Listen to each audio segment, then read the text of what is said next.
بسم اللہ الرحمن الرحیم۔ السلام علیکم۔ آج اس ویڈیو میں ہم آپ کو حضرت یونس علیہ السلام کے بارے میں بتائیں گے۔ حضرت یونس علیہ السلام شہر نینوا میں پیغمبر بنا کر بھیجے گئے۔ آپ لوگوں کو ہدایت کرتے، نیکی کی طرف بلاتے، برے کاموں سے روکتے تھے۔ آپ علیہ السلام قوم سمود کی طرف بھیجے گئے۔ اس قوم کے لوگ بتوں کی پوجا کرتے تھے۔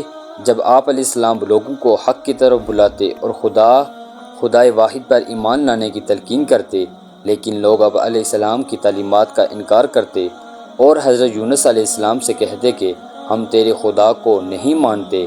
اس پر آپ علیہ السلام فرماتے کہ خدا کے عذاب سے ڈرو جو بہت سخت عذاب ہے۔ لوگ آپ علیہ السلام کی باتیں سن کر آپ کا مذاق اڑاتے اور آپ علیہ السلام کی راہ میں رکاوٹیں کھڑی کرتے۔ آپ علیہ السلام نے قوم سمود کو راہ راست پر لانے کی بہت کوششیں کی، لیکن بھٹکی ہوئی قوم پر آپ علیہ السلام کی نصیحت کا کوئی اثر نہ ہوا، تو آپ علیہ السلام کو یقین ہو گیا کہ یہ لوگ خدا پر ایمان نہیں لائیں گے۔ آپ علیہ السلام مایوس ہو گئے۔ مایوسی کی حالت میں آپ علیہ السلام نے قوم سمود کی تباہی و بربادی کے لیے بد دعا کی اور اس سرزمین سے نکل پڑے۔ چلتے چلتے دریائے فرات کے کنارے پہنچے تو دیکھا کہ ایک کشتی کنارے پر لگی ہے، لوگ اس پر سوار ہو رہے ہیں۔ ان کا دیکھا دیکھی آپ علیہ السلام بھی اس پر سوار ہو گئے۔ جنہیں جاننا تھا وہ سب سوار ہو چکے۔ کشتی لوگوں سے بھر چکی۔ اس کے بعد کشتی اپنی منزل کی طرف روانہ ہوئی۔ سمندر پر سکون تھا، آسمان بھی صاف تھا، مسافر اطمینان سے بیٹھے ہوئے تھے۔ جب کشتی بیچ سمندر میں پہنچی تو دیکھا کہ آسمان پر سیاہ بادل اٹھ رہے ہیں۔ پھر ہوائیں چلنے لگی۔ ہوا اچانک طوفان کی شکل اختیار کر گئی۔ سمندر میں کشتی ڈگمگانے لگی۔ سمندر کی لہریں اوپر نیچے ہونے لگی۔ بارش بھی شروع ہو گئی۔ طوفان کی جھٹکوں اور پانی کی تھپیڑوں سے کشتی کے ڈوبنے کا اندیشہ پیدا ہو گیا۔ کشتی میں بیٹھے ہوئے مسافروں میں سے ایک نے کہا کہ معلوم ہوتا ہے کہ کشتی میں کوئی ایسا شخص بھی سوار ہوا ہے جس سے کوئی بڑی غلطی سرزد ہو گئی ہے۔ جب تک ایسے شخص کو کشتی سے نہ نکالا جائے کشتی کا صحیح سلامت رہنا محال ہے۔ وہ شخص کون ہے یہ بتانا مشکل ہے جب تک کہ کوئی وہ خود کو پیش نہ کرے۔ اس پر حضرت یونس علیہ السلام کھڑے ہو گئے اور کہا کہ میں ہی ہوں جس سے بڑی غلطی سرزد ہو گئی ہے۔ مجھے کشتی سے نکال دیا جائے تو آئی ہوئی مصیبت ٹل سکتی ہے۔ تمام مسافر حضرت یونس علیہ السلام کا منہ تک رہے تھے، جس نے خود ہی سب کے سامنے اپنی غلطی کا اظہار کیا۔ پھر سب نے ایک زبان ہو کر کہا کہ یہ شخص تو فرشتہ ہے، انسان معلوم ہوتا ہے، ہم کسی حال میں اسے کشتی سے نہیں نکال سکتے۔ مسافروں میں ایک نے تجویز پیش کی کہ قرعہ اندازی کی جائے، جس کا نام پرچے سے نکلے وہی سزا کا مستحق ہوگا، ہم اسے کشتی سے نکال دیں گے۔ چنانچہ قرعہ ڈالا گیا۔ پرچی میں حضرت یونس علیہ السلام کا نام نکلا۔ اس عمل سے لوگوں کو اطمینان نہیں ہوا۔ پھر قرعہ ڈالا گیا تو حضرت یونس علیہ السلام کا ہی نام نکلا۔ اس طرح یہ عمل بار بار دہرایا گیا۔ ہر بار یہی ہوا۔ حضرت یونس علیہ السلام نے کہا کہ میں اپنے رب کا نافرمان ہوں، خدا کا حکم بھی یہی ہے، مجھے دریا میں ڈال دو، تمام مسافروں کی جان بچ جائے گی۔ حضرت یونس علیہ السلام نے کشتی کے مسافروں سے اور ملاح سے بار بار کہا کہ وہ کشتی سے چھلانگ لگانے کے لیے تیار ہیں، اس لیے کہ میں نے اللہ کے حکم کا انتظار نہیں کیا۔ آخرکار کشتی کے مسافروں اور ملاح نے مان لیا اور حضرت یونس علیہ السلام کو دریا میں پھینک دیا۔ دریا میں ایک مچھلی حضرت یونس علیہ السلام کی طرف بڑھی اور نکل گئی۔ اللہ نے مچھلی سے کہا کہ یہ تیری خوراک نہیں ہے، یہ تیرے پیٹ میں امانت ہے جسے واپس کرنا ہے۔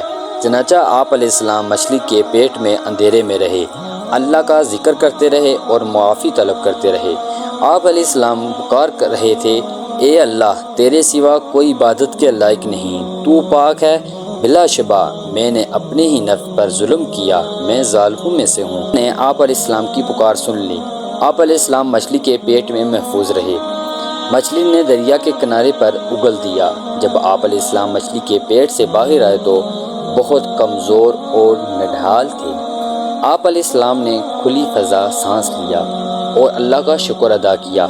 اللہ نے حضرت یونس علیہ السلام سے فرمایا، تو مچھلی کے پیٹ میں میری پاکی بیان نہ کرتا تو نجات حاصل نہ کرتا۔ جس جگہ پر مچھلی نے آپ علیہ السلام کو اگلا تھا وہاں کوئی درخت نہ تھا۔ نہ کوئی سایہ، دھوپ ہی دھوپ تھی، گرمی بھی ناقابل برداشت تھی۔ اللہ کے حکم سے وہاں ایک بیلدار پودا اگایا، پودے کی بیل سے سایہ آ گیا، آپ سایہ تلے بیٹھ گئے اور اللہ کا ذکر کرنے لگے۔ کہا جاتا ہے کہ آپ علیہ السلام کے پاس ایک ہرنی آتی تھی اور اپنا دودھ پلایا جاتی تھی۔ اللہ تعالیٰ فرماتا ہے، ہم نے بغیر گھاس کے زمین پر ڈال دیا اور وہ بیمار تھا، اور ہم نے بیلدار درخت اگایا اور ہم نے اس کو 1,00,000 آدمی کی طرف بھیجا، بلکہ اس سے بھی زیادہ، پھر وہ لوگ ان پر ایمان لائے۔ ملک نینوا چھوڑ دینے کے بعد آپ علیہ السلام کی قوم آپ کو بہت زیادہ یاد کرتی تھی۔ آپ علیہ السلام کے نکل جانے کے بعد پچھتانے لگی۔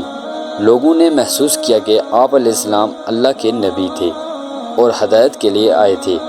لوگوں نے اللہ سے معافی طلب کی اور وہ حضرت یونس علیہ السلام کی آمد کا انتظار کرنے لگے۔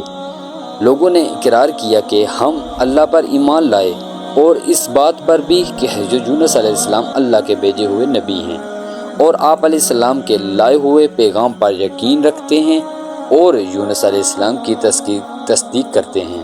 اور قوم کے لوگ ایک دوسرے سے کہنے لگے کہ اگر حضرت یونس علیہ السلام ہمارے درمیان آ جائیں تو ہم سب ان کی تعظیم کرنے لگیں گے اور ان کے حکم پر عمل کریں گے۔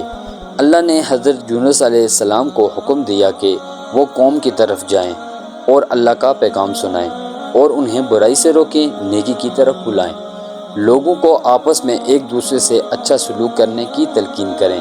چنانچہ اللہ کے حکم پر جب آپ علیہ السلام اپنی قوم کی طرف لوٹ آئے تو قوم نے خوشی و مسرت کا اظہار کیا۔ آپ علیہ السلام کی آمد پر اللہ کا شکر ادا کیا۔